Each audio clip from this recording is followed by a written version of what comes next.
always saying if I'm not too familiar with my face, with who I am, you know what I mean, on nephew, I say I used to do music probably my whole life. You feel me? Out of everything I know about in the world, I always felt like music was, you know what I mean, one of them things I was just born to do. That was my God-given talent. I always gravitated toward music, and I also always gravitated toward clothes. And you know, I'm from Atlanta, so growing up, clothes and music, they went hand in hand. You see what I'm saying? You can't have your swag right and your music ain't right. See what I'm saying? And you can't have your music right and your swag ain't right, because your feeling gonna be off on both sides, in both aspects. So, you know what I mean? I was always in the music, I was always in the clothes, but just growing up, you know what I mean, the area I was in, the situation, you know what I mean, I was born into, I never really always had the money to, you know what I mean, go out and buy what I wanted to buy. Saturday, I just went to the Atlanta Street Rap Festival. I'm looking at all the brands, all the, you know what I mean, the upcoming brands, all the brand owners, all the vendors. I'm looking at all the tables, I'm looking at the setups, I'm looking at the booths, like, I'm looking at the energy, I'm looking at the presentation. I'm looking at everything. Man, an overall score, like if I could score everybody in a general score, I get that whole event a 4. For real. I get a whole event a 4. And it only get a 4 by the amount of people that was there. And the only reason I gave it a 4 is because they actually trying. You see what I'm saying? Like, one thing about any type of idea, any type of business venture or business idea, you can have the thought, but once you actually start putting the action behind it and it becomes something real, something tangible, something you can see and feel, like, that's when it all started to make sense. I'm big on first impression. See what I'm saying? I'm big on first impression, and I'm big on grabbing. You see what I'm saying? Because by me doing music, my hooks had to actually be something that's going to hook rather than a chorus. You know what I mean? It's the difference between a chorus and a hook. You got a chorus, that's just fill them 4 bars in between your 2 verses, in between your 2 8s. But you got that hook, that's gonna hook and bring, you feel me? That's gonna bring them in. It was only one booth that did that. And how they did it, he used his dad. Now, I don't know if that was something he talked to his dad about, or if his dad threw that idea to him, like, hey man, let me show you how, let me show you what's going on. And to be honest, I looked at the booth, I peeped it, you know what I mean? I looked at some of the articles, you know what I mean, some of the garments. I wasn't really feeling it, so I walked out. All the spots was like this. Every single vendor had the same exact clothes. You know what I mean? If y'all familiar with the Atlanta Streetwear, y'all know what type of clothes I'm talking about. The big baggy, the big words, the hearts, the stars, the lightning zigzag. Like, no, man, no. And I call them gym brands. So, in all actuality, I really can't get mad at them folks, you know what I mean? Because that's all they know. All they know is gym brands. Like, all these people that I'm seeing now that's starting to come up and make these brands, they don't really have knowledge on what a real brand is. You see what I'm saying? Because the stuff they getting inspired by is nothing. You see what I'm saying? So you can't have nothing inspiring nothing. That just gonna create nothing. You see what I'm saying? So rather than me, I'm looking at a real brand. I'm not looking at, you know, a trend brand. I'm not looking to follow trends, to follow suit. I'm not looking to do none of that. Like, my favorite denim jean brand is Levi. Them folk not following no brand. Them folk not following no trend at all. You see what I'm saying? And they solidified. They said that's a real brand. American Eagle is another one. Man, them folks ain't following no trend. Like, and they solidified themselves. That what I'm, you know what I mean? That what I'm aiming to. I'm aiming towards something real. I don't want to be nothing that, you know what I mean? I got to keep looking up and following trends, seeing what's popping, seeing what's hot. And you know what I mean? If mine ain't hot, then I'm dead for this season. I got to try to rebrand and pop back out next year. No.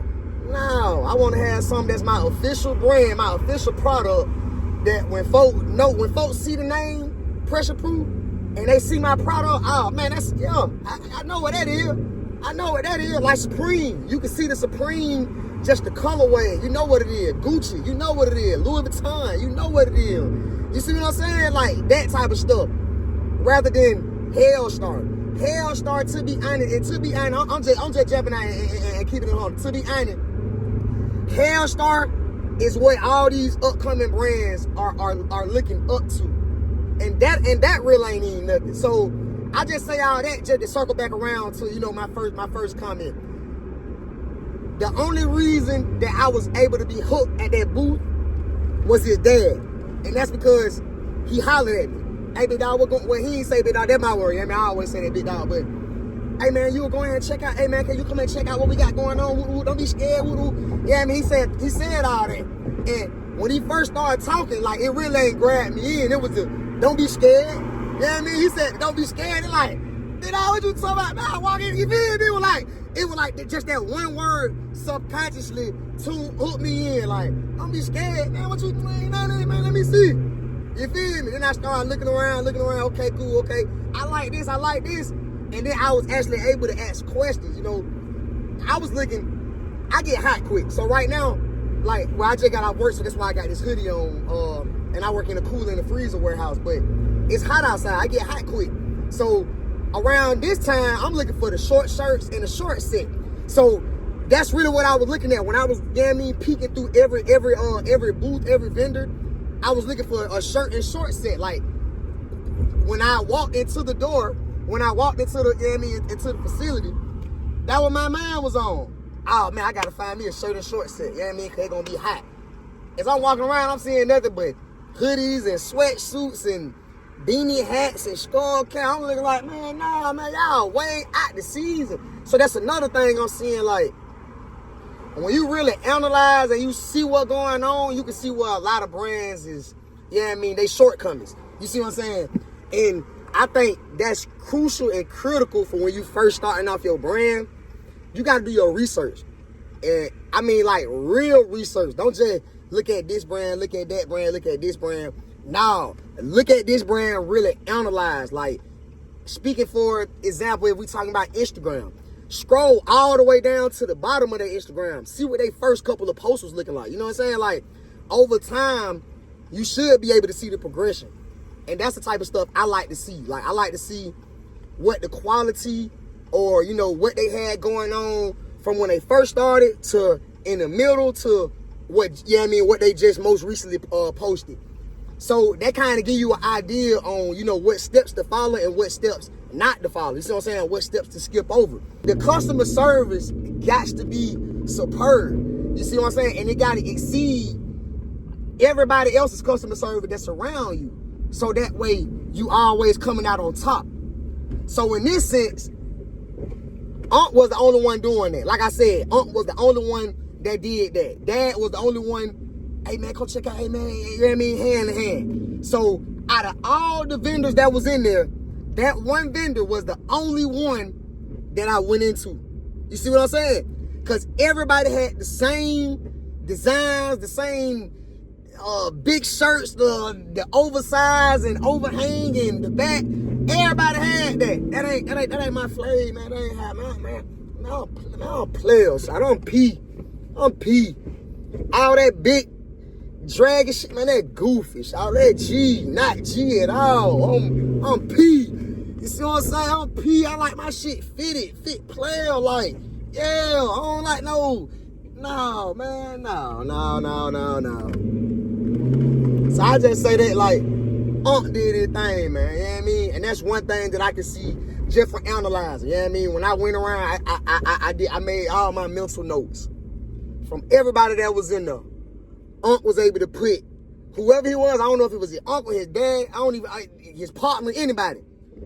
Unc was able to put whoever he was there with, he was able to put them folks above and beyond everybody else. And I honestly say, you had brand owners, them folk, I don't ever be trying to throw salt or call out anything, because I don't be knowing nothing. You know what I mean? I don't be knowing nothing. I'm just talking and speaking off of face value. But you had a lot of brand owners, they, you know, and these are the same photos that I'm describing, with these same logos, these same designs, the same type of clothes. Like, ain't nothing looking one of one. These folk got Lamborghini trucks, you know what I mean, parked in there, because you could pull your cars in and do anything, you know what I mean, to have your booth looking, you know, how you wanted to look. Lamborghini truck, Porsches, Corvettes, they got all these, and they got these regular clothes sitting on top of it. It's like, bro, come on now, you know what I mean? But then you got Unc and Lil Bro. Them folks ain't got none of that, man. They got a real hustler, man. That's all this shit is, man. Real hustler mentality. That way Unc had, and that he was able to stand out just from that. I ain't gonna lie. Unc did what he was supposed to do, for real. Cause he got me though. But also what I learned is, if you got good quality clothes and a good design, you ain't gotta spruce up. Like, you ain't gotta do all these different tactics, you see what I'm saying, to be able to push it. Like, it's gonna push itself. One thing a hustler gonna tell you, man, good dope sell itself. You ain't gotta sell it. Good dope sell itself. You see what I'm saying? So I just look at this, you know what I mean? This all this stuff, I'm just doing the footwork. Like, I'm doing my extensive research. Just trying to gain as much information as I can. Because like I said, them 5 P's, man, proper preparation prevents poor performance. So if you got proper preparation, you ain't going to never see poor performance. You might see something where you think was bad performance. You know what I mean? It could have been a little better. But everything you do, every action that you make is always a lesson. You can learn from everything you do. Even something that you didn't do, you can learn from that. You see what I'm saying? So I just look at it like you know, when you coming into this business, you know what I mean, being the business owner, brand owner, doing anything, entrepreneurship, you got to have a whole different mindset. And that's why you know what I mean, I'm recording this. I just wanted to start. I really thought about setting it up in my room, trying to, you know, get the whole background, the seat, you know, get the whole little scenery right. But I was like, man, I'm trying to speak from the heart. You know what I mean? I'm trying to speak from the heart, speak from the mind. What other better way to do that than just turn the camera on, you know what I mean, and just speaking? See what I'm saying? I don't want to sit down, not yet. Now, eventually, you know what I mean, I have videos where I'm actually planning. You know, I know what I want to speak on. I know exactly what topics, what subtopics, or, you know, anything. I'm going to really have those planned out. But this right here, this is just a on the fly, head on the swivel. Let's see what's going on. You see what I'm saying? So, whoever this video got to, do my first video. Like I said, I'm the CEO of Pressure Proof. Please stay tuned to what I got coming soon. This is not a gym brand. This is not something that's going to just come and just blow away. This is something I really believe in. My whole life, I've always dealt with pressure. I felt like I've always gotten the shit end of the stick. You know, even when trying to do good, trying to plan, trying to move all the way right, I was always, you know, faced with some type of challenges, some type of obstacles. And, you know, everybody is faced with obstacles. But my life in particular, it just felt like it was just bad. Damn near like my life was cursed. You see what I'm saying? And I just had to really understand it's all about, you know, how you perceive your situation. The situation you in right now, you could think it's the worst, but someone else could be in that same situation and think it's the best. You see what I'm saying? Your worst day could be someone else's best day. So I'm saying, so I always take that into consideration. I try to, you know, think positive about everything that I'm doing. You can't never have no pressure on nothing, because pressure, you know, is putting being pressed on the mind and the heart. You know what I'm saying? When you got pressure on your mind and your heart, you tend to make, you know, very poor and bad decisions and choices. So all this, you know, this journey is about, you know, being level-headed, standing firm, keeping the strength, you know, and I will say all of this would not be possible, you know, without the help of God. You know, I wouldn't say religious. I'm a very spiritual person. I talk to my boy multiple times a day, and I would, you know, advise you to do the same. You know, if you're at that part in your life, if not, you know, I won't try to force anything on you, but I fully understand, you know, that everything I have is through the grace of God. Probably about 2-3 videos from now, I'll give y'all a tour, let y'all see what's going on, let y'all see my whole setup. Let y'all see, you know, my ideas. This right here was just giving a little backstory, what I had going on, just a little ramble video. just to get, just to get acquaintance with the brand. But if y'all watch this video, man, I appreciate it, man. Please stay tuned to the next one. Like I said, I'm just focusing on documenting my journey, because that's exactly what this is. This is a journey. Every day of life is a journey. So this is just another chapter in my book. So I just want to make sure I document it. Until next time. And remember, can't press this.